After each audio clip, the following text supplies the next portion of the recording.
शिव उस तत्व का नाम है जो शून्य भी है, सर्वस्व भी है, जिसमें से यह सब कुछ निकला है और सब उसी में जाके समा जाता है, जो उत्पत्ति का कारक भी है और विनाश का भी, आदि है, अनंत है, जन्म मरण से परे है। शिव यानी वह परम तत्व जिसमें सब कुछ है पर वह स्वयं में कुछ भी नहीं है। शिव को ब्रह्मांड का आदियोगी भी कहा जाता है।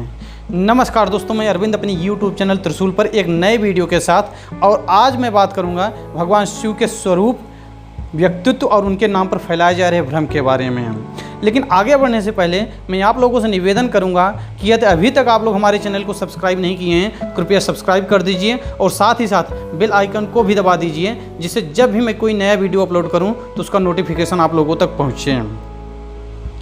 शिव संस्कृत भाषा का शब्द है जिसका अर्थ होता है कल्याणकारी या शुभकारी।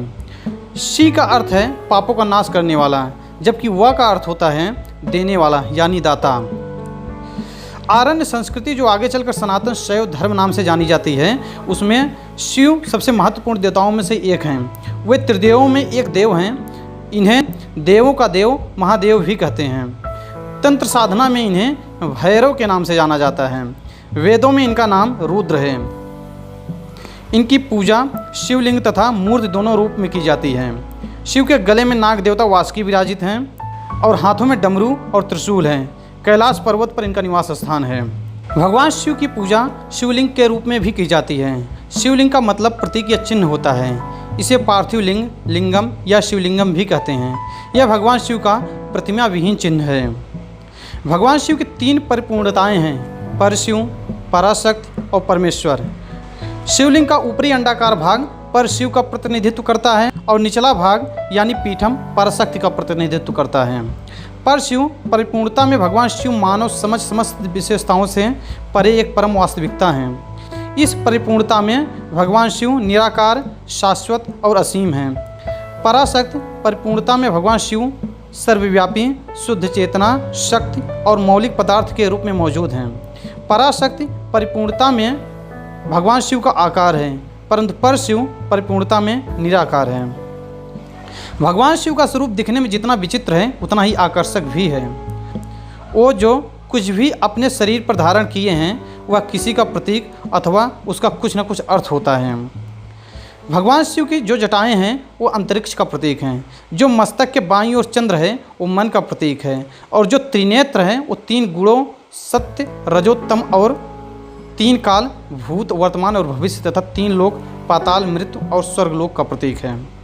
जो शिव के गले में वासुकी नाग है वो तमोगुणी और संहारक जीव हैं, जिसे भगवान शिव अपने बस में कर रखे हैं।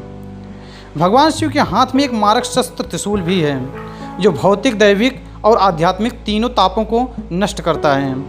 शिव के दूसरे हाथ में डमरू है, जिसे वह तांडव नृत्य करते समय बजाते हैं। डमरू का नाद ही ब्रह्म का रूप है।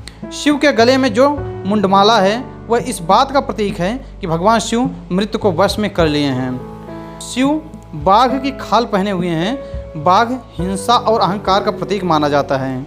इसका अर्थ है शिव हिंसा और अहंकार का दमन कर अपने नीचे दबा लिए हैं। शिव के शरीर में भस्म लगा होता है। शिव का अभिषेक भी भस्म से होता है। भस्म का लेप बताता है कि यह संसार नश्वर है। भगवान शिव का वाहन नंदी बैल है, जो कि धर्म का प्रतीक है।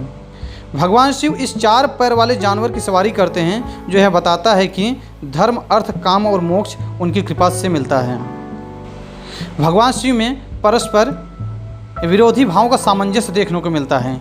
जहाँ एक ओर उनके मस्तक पर चंद्र है तो वहीं दूसरी ओर महाविषधर सर्प उनके गले का हार है। अर्धनारीश्वर होते हुए भी कामजित हैं। गृहस्थ होते हुए भी शमशानवासी हैं।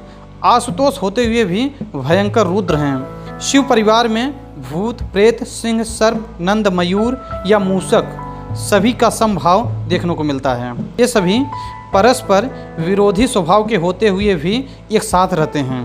भगवान शिव की पूजा शिवलिंग और मूर्ति रूप दोनों में की जाती है, लेकिन प्रायः शिव की उपासना शिवलिंग की ही की जाती है, जिसमें जल से अथवा दूध से अभिषेक किया जाता है। भगवान शिव को बिल्वपत्र, पुष्प और चंदन का स्नान बहुत प्रिय है।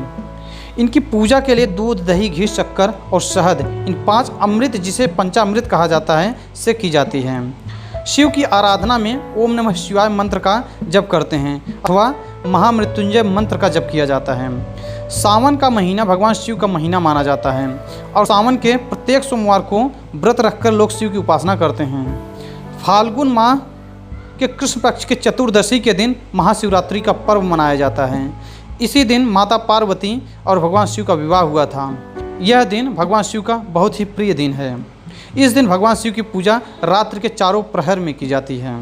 आज के समय में बहुत सारी तस्वीर भगवान शिव की ऐसी देखने को मिलती है जिसमें उनको चिलम के साथ गांजा पीते हुए दिखाया जाता है, या फिर और भी बहुत सारी तस्वीरें ऐसी देखने को मिलती है जिसका भगवान शिव के वास्तविक स्वरूप से कोई संबंध ही नहीं होता है। लेकिन ऐसी तस्वीरें देखने के बाद कुछ लोग भ्रमित हो जाते हैं और उस तस्वीर को भी भगवान शिव के एक रूप से जोड़कर देखने लगते हैं। अलग अलग तरह के नशे करने वाले लोग खुद को भगवान शिव के भक्त के रूप में प्रस्तुत करने लगते हैं, जबकि इस तरह के मादक पदार्थों का नशा करने से भगवान शिव का कोई संबंध ही नहीं है। हाँ, हमारे शास्त्रों के अनुसार ऐसा कहा जाता है कि इस जगत में जो भी ऐसे पदार्थ हैं जो सृष्टि के लिए हानिकारक हैं, भगवान शिव स्वयं उसे ग्रहण कर लेते हैं। ऐसे में हमारे सनातन संस्कृति में परंपरा रही है कि कोई भी वस्तु जो हमारे लिए हानिकारक होता है वो हम भगवान शिव को अर्पित कर देते हैं। दोस्तों, आज के वीडियो में बस इतना ही। अगर आपको हमारे यह वीडियो पसंद आया है तो कृपया इसे लाइक कीजिए और ज़्यादा से ज़्यादा शेयर कीजिए। धन्यवाद।